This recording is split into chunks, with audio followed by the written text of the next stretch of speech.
Vivaha, the Chennai Silks. மூத்த பத்திரிகையாளர் தராசு ஷியாம் அவர்கள் நம்முடைய இணைப்பில் இருக்கிறார். அவரிடம் பேசலாம். வணக்கம் திரு தராசு ஷியாம். பாஜக வேட்பாளர் பட்டியல் வெளியாகி இருக்கு, அண்ணாமலைக்கு வாய்ப்பு கொடுக்கல அப்படிங்கறதும் பேசு பொருளா இருக்கு. நீங்க எப்படி பாக்குறீங்க? அண்ணாமலை அவர்கள் இந்த தேர்தலில் நான் போட்டியிட வாய்ப்பு கேட்பதில்லை என்றும் சொல்லிவிட்டார். அதையும் சேர்த்து பார்க்க வேண்டும். அவரை பொறுத்தவரையில் 2 தொகுதிகள் சிங்காநல்லூரும் கவுண்டம்பாளையமும் அது கிடைக்காவிட்டால் போட்டி இல்லை என்கிற மனநிலையில் இருந்தார். அதுவே எனக்கு புரியவில்லை. அவர் தமிழ்நாடு தழுவிய தலைவர் தானே, தமிழ்நாட்டில் எங்க வேணாலும் போட்டி போடலாமே. தமிழ்நாட்டின் அடுத்த முதலமைச்சர் கேண்டிடேட் தானே தன்னை நிறுத்திக்கிறாரு. என் மண் என் மக்கள் அந்த யாத்திரையெல்லாம் தமிழ்நாடு பூரா தானே போனாரு. இப்ப தமிழ்நாட்டில் எங்க வேணாலும் நிக்கணும். ஆனா ஏன் அவர் அந்த 2 தொகுதியை மட்டும் சொல்றாருங்கிறது எனக்கு உண்மையிலேயே புரியவில்லை. ஆனால் பிற வேட்பாளர்கள் நம்ம எதிர்பார்த்த வேட்பாளர்கள் தான். சிட்டிங் எம்எல்ஏ 3 பேர் கொடுத்துட்டாங்க. 4வது எம்எல்ஏ முடக்குறிச்சி சரஸ்வதி அவர்கள் போட்டியிடவில்லை என்று முதலிலேயே கூறிவிட்டார். சேஃபா சிட்டிங் எம்எல்ஏக்கு கொடுத்திருக்காங்க. பிற தொகுதிகளின் வெற்றி வேட்பாளர்கள் வெற்றி பெறுவார்களா இல்லையா, இது அதிமுக கொடுக்கிற ஒத்துழைப்பை பொறுத்ததுதான். டிரான்ஸ்பர் ஆஃப் ஓட்டு அதிமுக தான் செய்ய முடியும்.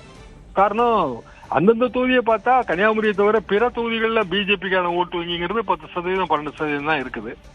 வெற்றிக்கு தான் 35%, 40% வேணும். இப்ப அதிமுக பெரிய அளவுக்கு இறங்கி பணிபுரிய வேண்டும். அப்படி பணிபுரிந்தால் மட்டும்தான் வெற்றிக்கான உத்தரவாதம் இருக்கு. இல்ல, இந்த பட்டியலை பொறுத்த வரைக்கும் நம்ம பாக்குறது பெரிய நட்சத்திர பட்டியலா இருக்கு. வானதி சீனிவாசன், தமிழிசை, எல்முருகன் கூட களத்துல இறங்கி இருக்கிறார் அப்படிங்கறத நம்மளால பார்க்க முடியுது. இதன் மூலம் பாஜகவோட வியூகம் என்னவா இருக்கும், வெற்றி வாய்ப்பு அதிகமா இருக்கும்னு நீங்க பாக்கலையா?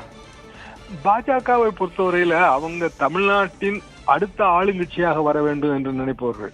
எல்லா மாநிலங்களிலும் இதுதான் அவங்களோட குறிக்கோளே. இதுதான், மாநில அரசியலுக்குள்ள வரணும், மாநிலத்தில் இருக்கிற ஏதாவது ஒரு மாநில கட்சியோட கூட்டணி, அப்புறம் தங்களை தாங்களே வளர்த்து கொண்டு குறிப்பிட்ட கால இடைவெளியில் மாநிலத்தில் ஆட்சிக்கு வருது. எந்த மாநிலத்தை எடுத்தீங்கன்னாலும் இந்த கேம் பிளான் தான். இது மட்டும்தான் அவங்களுக்கு பிளான். அப்படி இருக்கும்போது நட்சத்திர வேட்பாளர் தான் நிறுத்த முடியும். காரணம், தொகுதியில அப்பதான் பிரபலமான முகங்கள் நிற்பார்கள். இந்த தேர்தலில் அவங்களுக்கு 2 இரட்டை இலக்கத்துல வேட்பாளர்கள் வெற்றி பெற்றால் அதுவே பெரிய சாதனையாக பார்ப்பார்கள். ஆனா ஆட்சியை பிடிக்கக்கூடிய அளவுக்கு வல்லமைங்கிறது அவங்க ஒன்லி வெஸ்ட் பெங்கால் தான் எய்ம் பண்றாங்க. ஏன்னா அங்க எதிர்கட்சி 75 எம்எல்ஏக்கு மேல இருக்காங்க. சோ நேச்சுரலா ஆளுங்கட்சி ஆகணும், அது சாத்தியம்னு நினைப்பாங்க. தமிழ்நாட்டில் அது அவங்களுக்கு சாத்தியம் இல்லைன்னு நன்றாகவே தெரியும். 4 எம்எல்ஏக்கு மேல 10 எம்எல்ஏ 12 எம்எல்ஏ இந்த திட்டம் தான் அவங்களுக்கு இருக்க முடியும். அப்படித்தான், அதான் சாத்தியம். அதிமுகவுக்கு அது தெரியுது. அதனாலதான் அவங்க பிஜேபிக்கு கொடுத்திருக்கிற தொகுதி எல்லாமே டஃப்பான தொகுதி தான். ஒன்று அமைச்சர்கள் தொகுதியா இருக்கும், இல்ல பிஜேபிக்கான ஓட்டு வங்கி குறைவான தொகுதியா இருக்கும். அதனாலதான் பிஜேபியில அவ்வளவு தூரம் குமுறல் இருந்துச்சு. எங்களுக்கு வேண்டிய தொகுதியெல்லாம் அவங்க கொடுக்கவே இல்லை, இந்த பட்டியலை எப்படி ஒத்துக்கிட்டீங்கிற அந்த குமுறல் இருந்தது. இந்த பிரச்சனை தான் இந்த பட்டியல் வெளியாக தாமதத்துக்கு காரணம்னு பார்க்கலாமா? அப்படிதான் பார்க்க வேண்டும். சரி, நயினார் திருநெல்வேலி தான் உண்மையிலேயே அவருக்கு பெட்டர். சாத்தூர் ஒரு வியாபார ஸ்தலம், எல்லாம் பட்டாசு தொழிற்சாலை, வெடிமருந்து தொழிற்சாலை இப்படிதான் இருக்கும். திருநெல்வேலிக்காரங்களே அவங்க அந்நியமா பார்ப்பாங்க.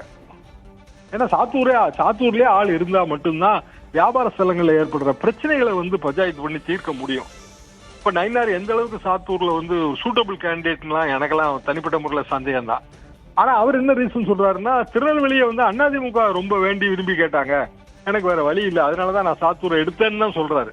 நம்ம புரிஞ்சு கொள்வது என்ன, அதிமுக அவர்களுக்கு வேண்டிய தொகுதிகளை பிஜேபி பட்டியல்ல முதல் இடம் அவங்க வாங்கிட்டாங்க. First choice ADMK, second choice தான் அவங்க பிஜேபி கொடுத்துருக்காங்க. அதாவது பலவீனமான தொகுதிகள். சிட்டிங் எம்எல்ஏ தொகுதியை கொடுத்துட்டாங்க. அது நம்ம தொடர்ந்து பேசலாம். தராசு ஷியாம்.